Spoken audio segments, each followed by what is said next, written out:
आज कम से कम 10, 12, 13 सालों बाद एक इनएक्टिव राजनीति से एक्टिव मोड में आई मायावती जी ने अचानक एक रैली को एड्रेस किया।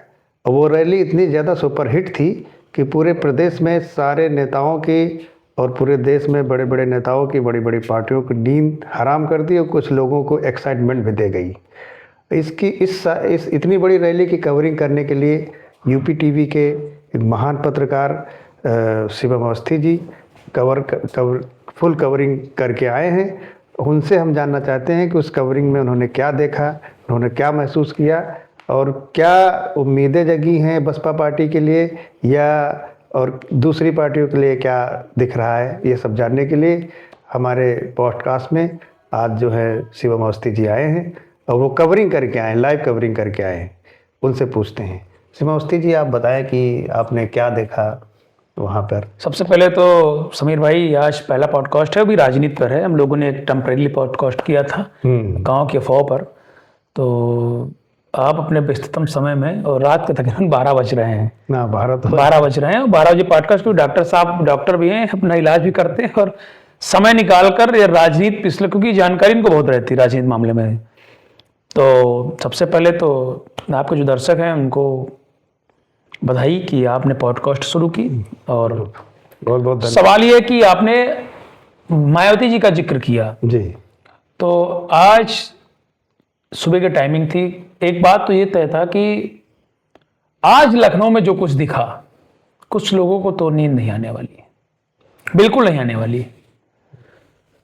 बीजेपी की बात कर लीजिए, लोग तो भी कह रहे हैं कि कहीं ना कहीं इसमें बीजेपी का मास्टर स्ट्रोक हो सकता है, लेकिन जो कुछ आज दिखा, पीडीए, अखिलेश जी पीडीए का नारा देते हैं।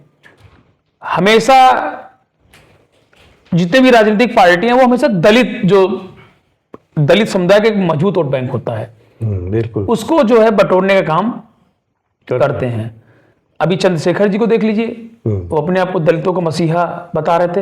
बिल्कुल। आज की रैली देखने के बाद ना उनके पैर के तले से जमीन खिसक गई है। अच्छा, वो शायद वो जो मायावती जी इनएक्टिव थी, उस गैप को भरने की कोशिश कर रहे थे, मगर वो बात उनके अंदर नहीं। चंद्रशेखर जी का राजनीतिक तरीका ही अलग है। वो थोड़ा वो जो अपने जो समुदाय, उनकी पार्टी है भीम आर्मी, वो मतलब इस तरह से बच्चों को ट्रीट कर रहे हैं जैसे आप एक दूसरे धर्म के लोगों को गलत नजर से देखिए। मायावती जी में वो नहीं है।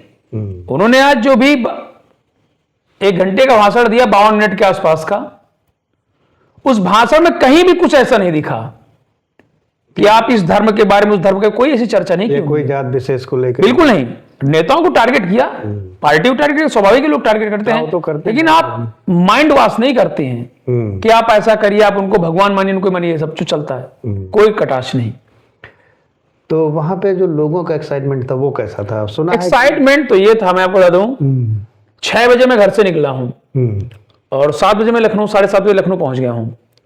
वृंदावन, शहीद पथ से बगल में वृंदावन, वहां पर सबब है जो माननीय बहन कुमारी मायावती जी ने बनवाया था स्थल, वहां पर गाड़ी पार्किंग की व्यवस्था थी। अब आप सोचिए कि हजारों की संख्या में बसें वहां पार्क थी, और वृंदावन से, यानी तेलीबाग से, वृंदावन से 500 मीटर चौराहा है आपका तेलीबाग, 1 किलोमीटर है, और वहां से 4 किलोमीटर आपको बंगला बाजार आना है, यानी तकरीबन 5 किलोमीटर के डिस्टेंस था पार्किंग का और स्थल का। और भाई साहब, आज मैंने रोटियां देखी हैं कि जो पुरनिया लोग नहीं होते हैं, रोटी खा खा के रैली बजा रहे थे। भैया रोटी मतलब पूरा सब हाँ बैठे हैं, रोटी खा रहे हैं, लेकिन रैली, हाँ बुजुर्ग आज बहुत देखे मैंने, और वो उत्साह देखा आज मैंने बीएसपी की इस रैली में कि जैसे लोगों को लगा कि उनका कोई अपना खोया हुआ मिल गया, ऐसा उत्साह था। अच्छा शिवम जी, ये सबसे बड़ी बात कि ये सोशल मीडिया के टाइम पे मायावती जी सोशल मीडिया पे एक्टिव भी नहीं रहती ज़्यादातर, बिल्कुल ना वो कोई ट्वीट करती हैं, और अखिलेश यादव जी तो हर ट्वीट तो करती हैं। एक्चुअली क्या है कि मायावती जी ट्वीट करती हैं, ट्विटर पे एक्टिव हैं, वो मुद्दों को ट्वीट करती है, लेकिन इतना ज्यादा एक्टिव नहीं कि वो, पहली बात तो ये है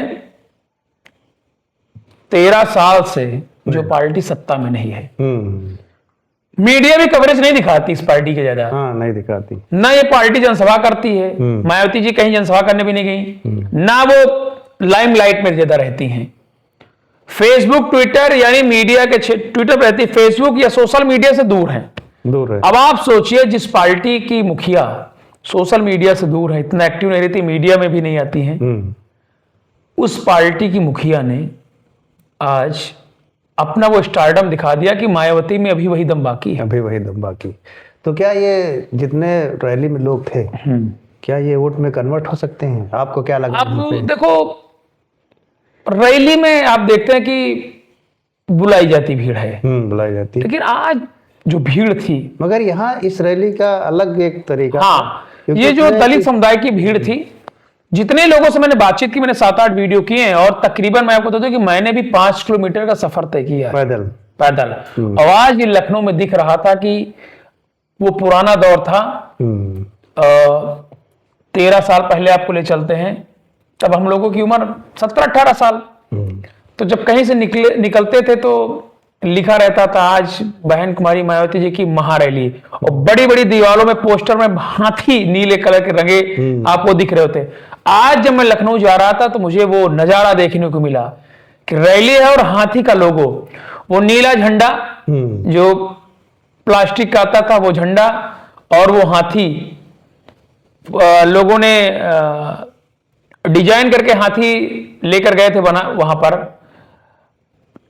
लेकर गए थे, और बहुत अच्छी तरीके से। एक चीज मैंने देखा है, वॉलंटियर थे भाई साहब बसपा के, वॉलंटियर थे, क्योंकि बसपा के वॉलंटियर थे। वॉलंटियर का काम यह था 80 साल के बुजुर्ग से लेकर 50 साल तक के बुजुर्ग अधेड़ व्यक्ति वॉलंटियर थे बसपा के, और वो भीड़ के साथ साथ जा रहे थे, जगह जगह बैठते थे, वो डिसाइड करते थे, बताते थे। उनकी एक अलग वर्दी थी, और आपको पता है कि बीएसपी की नीली और सफेद वर्दी है, टोपी नीली। बिल्कुल। शिवम जी, एक क्वेश्चन हमारे दिमाग में बहुत देर से आ रहा है कि हमें तो मतलब अपना एक नजरिया बता रहे हैं कि जैसे अखिलेश यादव जी विपक्ष बन के उभरे थे जी योगी जी के सामने, बिल्कुल, क्योंकि पूरा मैदान खाली था, विपक्ष में कोई था नहीं। मायावती जी ज्यादा एक्टिव नहीं रहती थी, तो मायावती जी एक्टिव हो गई हैं। मायावती के साथ दलित वोट, जितना दलित वोटर है वो भी बहुत ज्यादा एक्टिव दिखा। हाँ, बिल्कुल। उससे पहले ये भाजपा में जाता था, हाँ, ऐसा हमें लग रहा है, जाता था हकीकत में। अब की बार जो एक्टिव इनका वोटर दिखा है, दलित वोटर, मायावती जी की रैली में जो एक्साइटमेंट उसने दिखाया है, इसी वोटर का साथ अगर कहीं मुस्लिम वोटर ने पकड़ लिया और ये सोच लिया कि शायद मायावती जी वो चेहरा हैं जो योगी जी को हरा सकती हैं, क्योंकि अगर इसने साथ पकड़ लिया मुस्लिम ने, पर अगर सपा को छोड़ दिया, कांग्रेस को छोड़ दिया और सिर्फ मायावती पे लग गए इस बात को लेके कि ये योगी जी को हरा सकती हैं, इनके साथ दलित वोट है, तो हमें तो ऐसा लगता है कि ये सबसे बड़ा खतरा जो है अखिलेश जी को है। देखो, अखिलेश का मामला ये है कि आज ये रनिंग, मैं आज मुस्लिम समुदाय की आप बात की तो मैंने एक वीडियो की, तो उसमें मुस्लिम समुदाय के लोग थे, तो एक शब्द था कि अखिलेश जी डरे हुए। मुस्लिम समुदाय के एक व्यक्ति ने कहा, तो हमने कहा क्यों डरे हुए हैं? अरे कहीं वो बोल नहीं पाते, डरते हैं योगी जी से। तो हमने कहा क्यों? अरे कहीं आजम खान से मिलने जेल नहीं गए वो? हाँ, नहीं गए। ये इसका भी बहुत बड़ा, मतलब ये बहुत बड़ा बवाल था। और हमने कहा वो तो मिलने गए हैं, तो उन्होंने कहा मिलने तब है कि लगभग कहीं आजम खान जी जो आज की रैली थी 9 अक्टूबर वाली, वो कहीं शामिल न हो जाए बसपा में, इसलिए अखिलेश जी कल उनसे मिलने चले गए। तो ये भी सवाल था। एक बात तो तय है, आज मायावती जी ने बूस्टर डोज दे दिया है, बूस्टर डोज दे दिया है अपने कार्यकर्ताओं को, अपने समुदाय को, और ये बता दिया है कि काशी राम स्थल और रामाबाई मैदान या तो देश के प्रधानमंत्री नरेंद्र मोदी के आने पर भीड़ होती थी, और या फिर आज मायावती ने भीड़ इकट्ठा की। और आज मैं टाइमिंग की बात करता हूं कि हमेशा रैलियां होती है, लोग कहते हैं 11 बजे 10 बजे की बात करते हैं रैलियों की, टाइमिंग 8 बजे की थी। 8 बजे की रैली की टाइमिंग थी, सुबह 8 बजे की। और भाई साहब लखनऊ के बीचों बीच बंगला बाजार चौराहा, बंगला बाजार जो चौराहा है जस्ट बगल में काशीराम से, ऐसा भी नहीं कि शहीद पथ से आप उतर के जाइए। 9 बजे मायावती जी भाषण दे रही थी।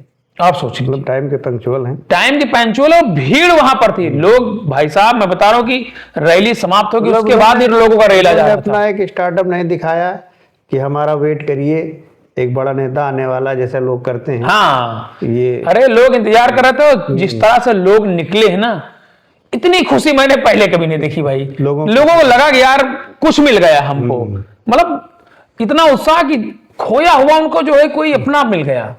अच्छा, इस रैली के बाद योगी जी के सत्ता पे या आने वाली जो इलेक्शन है योगी जी के, उस पे उनको क्या फर्क पड़ सकता है? आप बता दे रहा हूं, इस भीड़ के बाद ना मायावती जी का जो कद है ना, कद तो बड़ा था, लेकिन जो लोग कहते थे कि एक विधायक है, इनके 2 विधायक हैं। आप सोचिए, जिसके सांसद ज्यादा नहीं, जिसके विधायक कम है, लोग क्या कहते हैं कि हाँ जिसके विधायक रहते इतनी भीड़ जाती है। अब आप सोचिए, यही तो सबसे मतलब सबसे प्लस पॉइंट क्या है कि लोग क्या कहते हैं कि विधायक जी हैं आपके, भाई अपने विधायक जी हर विधानसभा ले जा रहे हैं, हर पार्टी के। मायावती जी के तो विधायक ज्यादा है ना सांसद ज्यादा है, उसके बाद भी ये भीड़ भाई। तो भाई साहब टाइम टू टाइम। अच्छा, यहाँ से भी, अपने यहाँ से भी लोग गए हैं, पता नहीं चला कि कौन कौन रैली। पूर्वांचल का दबदबा था, योगी जी पूर्वांचल के रहने वाले हैं भाई साहब, पूर्वांचल का दबदबा था वहां पर। गाजीपुर से लेकर उत्तर प्रदेश का कोई ऐसा जिला नहीं जिस कोने से। और एक चीज और बता रहा हूं, युवा ज्यादा देखने को मिले। युवा ज्यादा? हाँ, युवा थे, महिलाएं थी, महिलाएं ज्यादा नहीं थी, लेकिन बुजुर्गों की संख्या बहुत थी भाई साहब। 50 प्लस के ऊपर जितना बुजुर्ग है आपको मायावती जी की रैली मिला। और सब ने कहा, कहीं नहीं, एक लोगों ने तो कहा चंद्रशेखर जी जुगनू हैं, उनका नहीं, मायावती जी दलित समुदाय के नेता हैं और आज उन्होंने साबित कर दिया। और ये जो भीड़, ये जो आज का शंखनाद शक्ति प्रदर्शन था ना बीएसपी का, पुण्यतिथि तो एक बहाना थी, सही बात, असली खेल दिखाना था। ये टेस्ट कर रही थी बीएसपी की, अभी जो उनका कोर वोटर है क्या बीएसपी पर प्रति उसका रुझान है कि नहीं। लेकिन आज साबित हो गया कि भाई साहब आज के बाद से जो भी राजनीतिक बड़ी बड़ी पार्टियों को नींद नहीं आने वाली है। अच्छा, ये जो आपने तो मुस्लिम वोटर से, वो मुस्लिम भी रैली में रहे होंगे, उनसे भी बातचीत हुई होगी, उनका झुकाव किधर जा रहा है? भाई उन्होंने सीधे कह दिया कि अखिलेश जी अगर नहीं कुछ कर पा रहे तो सीधे मैं मायावती जी के साथ हूं। कांग्रेस को तो उन्होंने बताया कि डूबता हुआ जहाज है उन लोगों ने, तो डूबता हुआ। हाँ, तो ये इस तरह कांग्रेस के बारे में लोगों की राय थी। लेकिन भाई अगर अखिलेश यादव अब जो पीडीए है ना, आप देखते हैं कि पीडीए में जो दलित की बात हमेशा करते हैं, चाहे जो पार्टी के नेता हो, चाहे बीजेपी हो चाहे कांग्रेस हो, हमेशा दलितों की बात बहुत करते हैं, मैंने इतना किया है। लेकिन हाँ, लोगों ने आज दहाड़ा है कि उस नीले समंदर का जो नजारा था बहुत दिनों बाद लखनऊ देखने मिला। और कहीं ना कहीं सचेत होने की जरूरत है पार्टियों को, सभी पार्टियों को। बिल्कुल, हल्के मत लीजिएगा। हमें तो लगता है कि सबसे ज्यादा सपा को सचेत होने की जरूरत। हाँ बिल्कुल बिल्कुल, क्योंकि अगर दलित का बड़ा वोट बैंक अगर बीएसपी की तरफ मूव किया तो मुस्लिम समुदाय अगर उसका साथ पकड़ लेगा, बिल्कुल वो सोचेगा कोई भाजपा को रहा है भाई उसके साथ हम रहेंगे। ऐसा नहीं, बहुत से लोग भाजपा को वोट देते हैं। तमाम मतलब जो एक कॉन्सेप्ट बना हुआ था कि एक जाति एक ही तरफ रहती है, सब ये भाजपा के आने के बाद ये सब कुछ बिखर गया था। हाँ, ये यादव भी भाजपा में है, दलित भी भाजपा में है, मुस्लिम भी भाजपा में थे, मगर इस रैली के बाद से ऐसा लग रहा है कि सारे समीकरण जो है बिगड़ने एक बीएसपी का एक नारा था सर्वजन हिताय और सर्वजन सुखाय, तो आज वो देखने को मिला है। बहुत बहुत धन्यवाद शिवम जी, आपने कवरिंग करने के बाद इतनी अच्छी एनालिसिस दी हमारे दर्शकों को, और हम आगे भी शिवम जी से बात करते रहेंगे। अगले एपिसोड के लिए, अगले हमारे पॉडकास्ट के लिए आप लोग इंतज़ार करें और हमें सपोर्ट करें। ये मेरा पहला पॉडकास्ट था। ऐसे ही बड़ी बड़ी राजनीतिक विश्लेषण के साथ हम लोग आते रहेंगे और हम लोग इंटरनेशनल अफेयर पे भी आएंगे। बिल्कुल, अगले, है ना शिवम जी? इंटरनेशनल अफेयर बात करेंगे, लेकिन मामला यह है कि करंट में क्या चल रहा है उसको दिखाने की जरूरत है, उसको दिखाने की जरूरत है। बिल्कुल, सपोर्ट करिए आप लोग भाई, और हम लोग ज्ञान की भी, अगर पॉडकास्ट अच्छा लगे तो शेयर करिए, लाइक करिए, क्योंकि आपका एक लाइक बड़ी ऊर्जा प्रदान करेगा। धन्यवाद।